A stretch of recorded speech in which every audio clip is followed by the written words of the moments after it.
పూరా local. Hi hello నమస్తే, welcome to పూరా లోకల్. ఆయుష్మాన్ భారత్ వయో వందన స్కీమ్ ఏప్రిల్ నుంచి రాష్ట్రంలో అమల్లోకి రానుంది.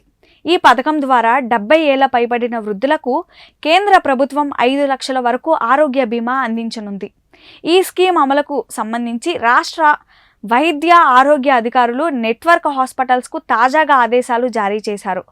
ఆర్థిక పరిమితులతో ఎలాంటి సంబంధం లేకుండా ఆధార్ కార్డులో ఉన్న వయసు ఆధారంగా కుటుంబంలోని వయోవృద్ధులు 5 లక్షల వరకు ఉచిత వైద్యం పొందవచ్చు. ట్రీట్మెంట్, సర్జరీలు, హాస్పిటాలిటీ, మెడిసిన్ ఖర్చులన్నీ కలిపి 5 లక్షల దాకా ఫ్రీగా అందుతాయి. సెంట్రల్ గవర్నమెంట్ హెల్త్ స్కీమ్ లేదా ఇతర ప్రభుత్వ హెల్త్ స్కీమ్ ద్వారా ప్రయోజనం పొందుతున్న వారు ఆయుష్మాన్ వయో వందనకు అర్హులే. ప్రైవేట్ హెల్త్ ఇన్సూరెన్స్ ఉన్నవారు ఈ స్కీమ్ కింద కూడా ప్రయోజనం పొందవచ్చు.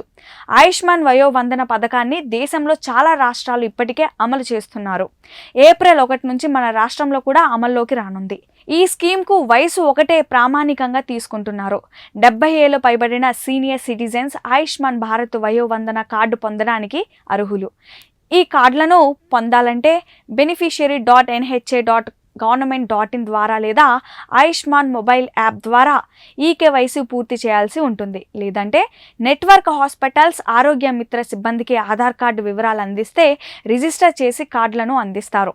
PMJAY కింద కేవలం ఆర్థికంగా వెనుకబడిన వారికి మాత్రమే ఇన్సూరెన్స్ కవరేజ్ పొందడానికి వీలుండగా ఆయుష్మాన్ భారత్ వయో వందన స్కీమ్ ద్వారా 70 ఏళ్ళు లేదా అంతకంటే ఎక్కువ వయసు ఉన్నవారు ఎవరైనా ప్రయోజనం పొందవచ్చు. ఆయుష్మాన్ వయో వందన కార్డులు ఉన్నవారు ప్రభుత్వ హాస్పిటల్స్, ప్యానెల్ అయి ఉన్న ప్రైవేట్ హాస్పిటల్స్ ఫ్రీగా చికిత్స పొందవచ్చు. ఇప్పటికే ఉన్న రోగాలకు కూడా చికిత్స పొందవచ్చు. డయాబెటీస్, హైపర్ టెన్షన్ వంటి తీవ్రమైన రోగాలకు ఈ స్కీమ్ ద్వారా ట్రీట్మెంట్ తీసుకోవచ్చు. రాష్ట్రంలో 416 ప్రైవేట్ హాస్పిటల్స్ ఆయుష్మాన్ భారత్ స్కీమ్తో ప్యానెల్ అయి ఉన్నాయి. ఈ హాస్పిటల్స్లో వయో వందన కార్డు కలిగిన వారు వైద్య సేవలను పొందవచ్చు. ఒక హైదరాబాద్ జిల్లాలోనే 66 ప్రైవేట్ హాస్పిటల్స్ ఉండగా రంగారెడ్డి జిల్లాలో 49, మేడ్చల్ మల్కాజిగిరి జిల్లాలో 47 హాస్పిటల్స్ నెట్వర్క్తో ఉన్నాయి.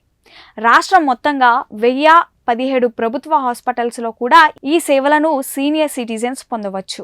ఇవి ఇప్పటి వరకు ఉన్న అప్డేట్స్. మరిన్ని అప్డేట్స్ కోసం చూస్తూనే ఉండండి పూరా లోకల్.